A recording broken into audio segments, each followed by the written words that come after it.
Hello everybody, Franco Gaming back with another video. In today's episode, I'm going to be teaching you how to tame a cat in Minecraft. So make sure you like and subscribe and enjoy the video. So to start off, we're going to go into a water source. I'm in create mode, so this is quick. We're going to go into a water source and you want to find a salmon. So here's like a few salmon. I would get three. Three is my usual amount, but if it might take a longer, so you might need 4 or 5, but I would say usually it takes about 3 tries max.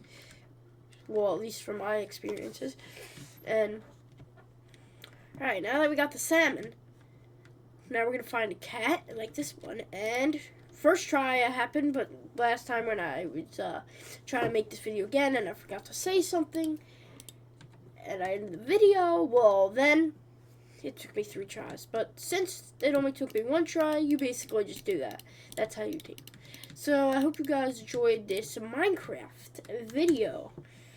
Make sure, like I said in the beginning of the video, make sure to like and subscribe for more Minecraft videos and content.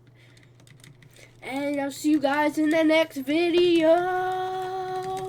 Bye.